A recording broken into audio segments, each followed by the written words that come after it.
Martin Luther King, un agent du gouvernement américain ou bien un révolutionnaire pour les droits civiques, le Martin Luther King, Jr., a été promulgué comme jour férié fédéral en 1983. Je ne souhaite pas banaliser cet accomplissement. Il a fallu une grande persévérance de la part des groupes de la société civile et il a fallu vaincre une sérieuse opposition. Pourtant, elle a établi un paradoxe indigeste dans la liste des saints et des héros de la nation. Rappelons que le jury du procès civil de 1999 examinant l'assassinat est parvenu à une conclusion étonnante le 8 décembre 1999. Les agences gouvernementales américaines avaient conspiré avec succès pour tuer le Dr. King.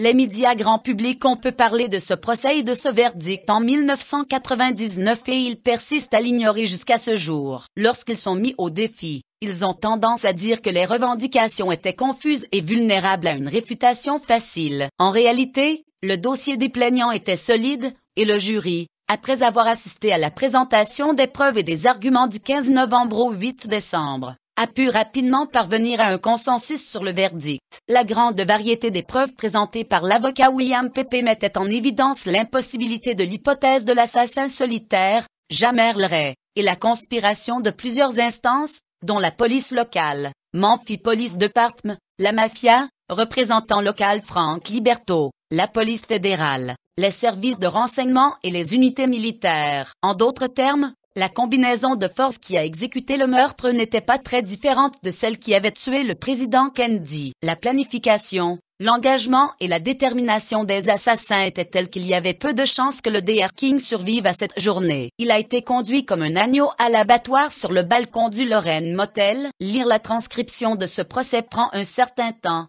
Il compte environ 2700 pages, mais après l'avoir fait, je suis impressionné par la persistance et la compétence de l'avocat Pepe à aller au cœur de cette affaire. Cependant, si l'on veut que les conclusions aient une force politique, et si les grands médias persistent à prétendre que le procès n'a jamais eu lieu, il incombe aux citoyens actifs de faire leur part pour faire connaître le procès et ses conclusions. Ils doivent parler de ce procès, encourager les gens à le lire, le citer et souligner son importance. Ils ne doivent pas le laisser se banaliser, comme tente de le faire l'actuel article de Wikipédia sur Martin King, en prétendant que les allégations de conspiration gouvernementale étaient faibles et ont été réfutées. Elles ne le sont pas.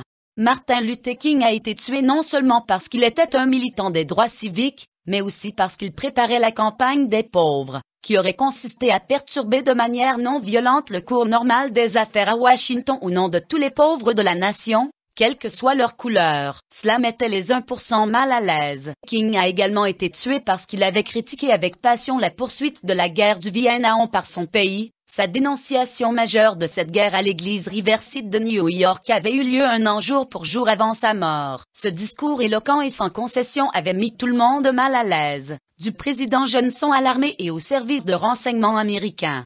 Loin d'être confus et boueux, je pense que les arguments centraux présentés en 1999 ont été assez bien établis. En outre, il n'y avait guère de sophistication dans les tentatives d'acheter et de menacer Jamerl Ray, de décourager et même de tuer les témoins oculaires, et de prétendre contre toute évidence que les enquêtes du gouvernement avaient été approfondies et n'avaient rien trouvé qui remette sérieusement en question le dossier contre Ray. La vérité est que la théorie du tireur isolé a mordu la poussière en 1999, et quiconque tente de la ressusciter ferait mieux d'être capable de contester les chapitres et les versets de ce procès civil. Pour ceux qui n'ont pas lu la transcription du procès, je terminerai par un segment exemplaire qui mérite d'être cité à des amis qui ne le connaîtraient pas. Ce matériel est tiré directement, avec seulement des omissions mineures, de la transcription du témoignage donné en milieu d'après-midi, le 30 novembre 1999. Un ancien chauffeur Yellow Cab de Memphis, Louis Ivar, est à la barre pour répondre aux questions de l'avocat William Pepe. Ivar décrit ce qu'un autre chauffeur de taxi, Paul Butlé, a vu et rapporté en tant que témoin oculaire de l'assassinat et de ses suites. La raison pour laquelle Butlé lui-même n'est pas venu à la barre sera finalement éclaircie. Certains de ces détails ont été rapportés par Butlé via l'autoradio juste après l'assassinat, tandis que Ivar a entendu d'autres détails de la bouche de Butlé un peu plus tard dans la journée.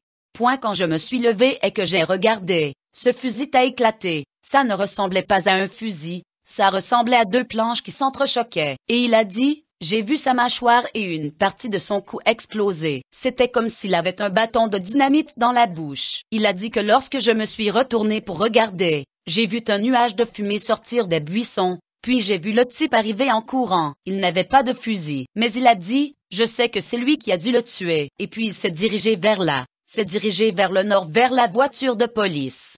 Et, bien sûr, nous pensions que la police l'avait arrêté, parce que c'était une voiture de police noire et blanche. Donc il vous dit qu'après le tir, il a vu un homme sortir des buissons oui, monsieur. Courir vers le nord sur la rue Mulberry oui, monsieur. Est monté dans une voiture de police, une voiture de la circulation une voiture de police de la circulation, noire et blanche, qui était garée où? Il a dit à environ un demi-bloc au nord du motel. Et ensuite, qu'est-il arrivé à cette voiture? Il a dit qu'il se dirigeait vers le nord. Nous pensions qu'il avait été arrêté. Eh bien, il a repris la radio et a dit que la police l'avait arrêté et qu'ils avaient pris la direction du nord avec lui. On pouvait entendre les pneus crisser. Donc on pensait que la police avait déjà arrêté le gars qui avait tiré. Je vois. Donc vous et M. Butlé pensiez que la police avait appréhendé le tireur. Oui. Que s'est-il passé ensuite? Est-ce que des policiers sont venus à l'aéroport? Oui. Pendant que j'étais là à parler, une voiture de police est arrivée avec un lieutenant et un patrouilleur. Et le lieutenant a écrit le rapport qu'il avait et lui a dit qu'il reprendrait contact avec lui. Ils sont donc montés dans la voiture de patrouille et sont partis après avoir reçu le rapport. Ils ont donc pris un rapport de M. Butlé et ils sont partis. Où vous trouviez-vous lorsque ce rapport a été pris? Probablement. Quand ils sont arrivés, je me tenais à côté de lui. Lorsqu'ils sont arrivés, j'ai reculé, probablement d'1 mètre ou 2, hors de leur chemin, pour qu'ils aient suffisamment de place. Mais j'étais suffisamment proche pour qu'ils leur donnent le même rapport qu'à moi. Vous avez entendu ce rapport? Oui, monsieur. Très bien. Que s'est-il passé ensuite?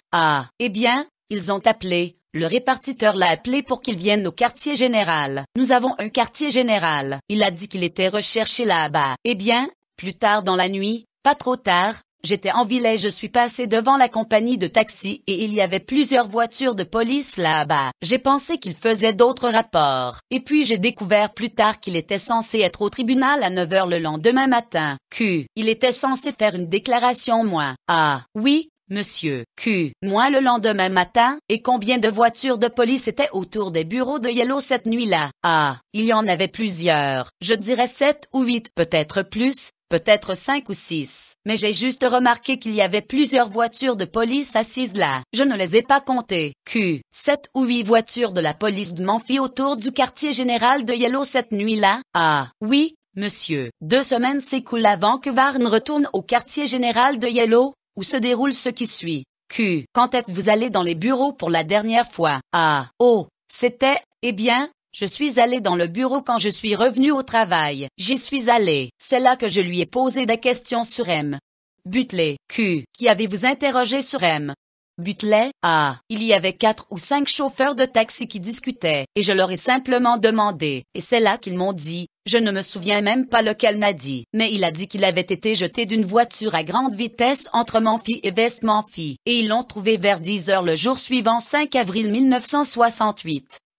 Ils ont dit qu'il avait été jeté d'une voiture à grande vitesse. Quand a-t-il été éjecté de cette voiture? Le lendemain matin. Ils ont dit avoir trouvé son corps vers 10 heures ou 10h30 le lendemain matin. Il était censé être au tribunal à 9 heures ce matin-là, et il n'y était pas. Ils ont trouvé sa voiture à la compagnie de taxi. Mais il n'est jamais arrivé au tribunal. Mais vers 10h30. Ils ont dit avoir trouvé son corps entre Memphis et West Memphis. Et c'est ainsi que le Martin Luther King, Jr., Day, en trouvant sa place dans le calendrier des saints et des héros de la nation, a le potentiel d'ébranler ce calendrier de mythes et de mensonges.